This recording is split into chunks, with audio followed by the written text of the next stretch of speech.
This video is to demonstrate how to prime and install your tubing in your Alaris IV pump.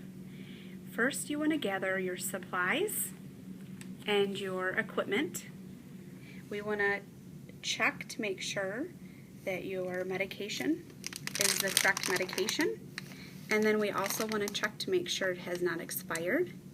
We want to make sure that the packaging is intact and the color and consistency of your solution is clear with no cloudiness.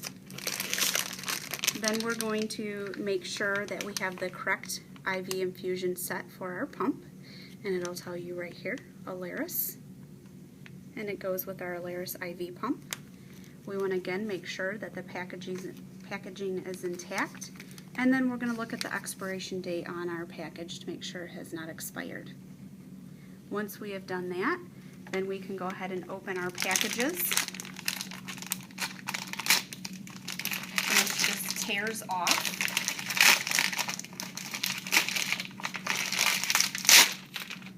And this is trash.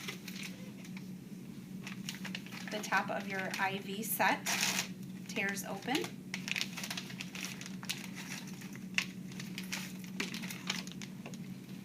And you can see that the tubing has some tape to secure it. You're going to want to leave that on until you're ready to actually hang the IV solution and your tubing from your pole. So the next step that I'm going to do is I can lay this down because this has the cap on it, so I'm not going to contaminate it. So I can lay that down. On your IV bag, there's a pull tab. You're going to want to pull that off. Takes a little muscles, and you're going to throw this piece in the trash. You want to be careful that you do not touch this piece because you do not want to contaminate that. At this point, I'm able to take my cap off of my spike. I'm going to assess to make sure that my tubing has its roller clamp on so I do not lose any solution. So I've put my roller clamp on. I'm going to take my spike protective cap off, being careful not to contaminate it. Take my spike and I'm going to insert it directly into the port on my IV bag. It does take a little muscles and you may have to twist to get this into your bag. So you can see it is completely in. At this point, I'm able to hang my bag on my IV pole to finish the steps.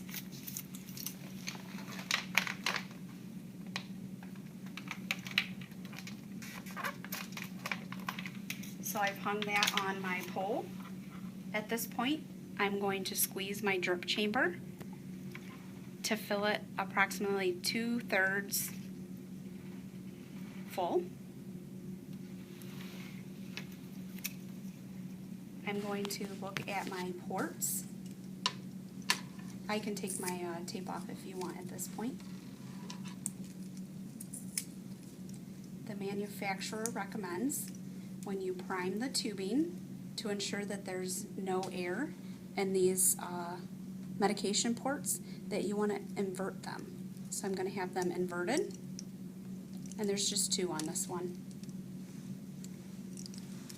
And then I'm going to take my roller clamp in my other hand and I'm going to slowly open the roller clamp. I'm going to watch to see where my solution is.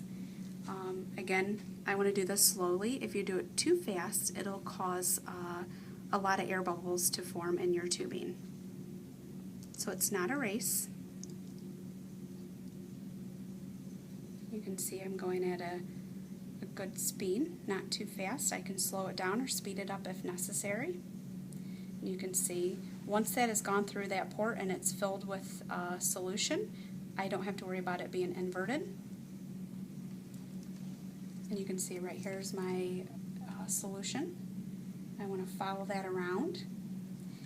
If you happen to notice that it slows down where your roller clamp is, you can again loosen it up so you can have your solution continue.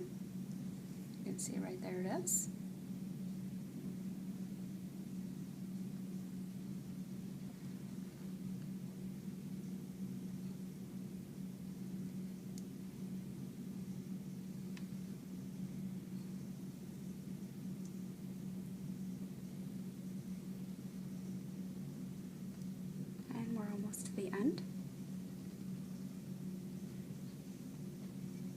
And once it gets to the end, you're going to roller clamp it off so you do not lose any of your solution. If you would notice that you do have an air bubble, the manufacturer that recommends that you can gently tap to get that air bubble out of that medication port. And you can see, there goes the air bubbles. Once I have primed my solution, I'm ready to install it into the IV chamber. I'm going to leave this protective cap on until I'm ready to actually connect it to your patient. So at this point, this cap stays on so that I do not contaminate the end of it. When you look at your IV tubing, there'll be a blue protective piece of plastic over the part that goes into your chamber. So you're going to want to remove that. Gently, you don't want to stretch this tubing out.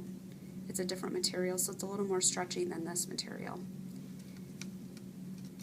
You're going to take your IV pump and you're going to lift this up, and then it opens the door. You do not want to force it because this will break easily. When you insert it or install it into your IV chamber, this top part that kind of looks like a top hat, you're going to just set it into your IV pump.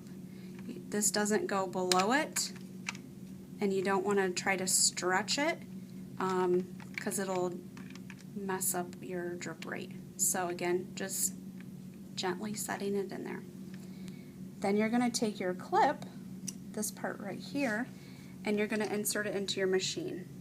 It only goes one way, and you're just going to gently push, and you'll hear a little click. I like to make sure that my tubing is set into the grooves so that I know it's going to drip without any interference. So then now that I have installed it into the drip chamber, I can close my door.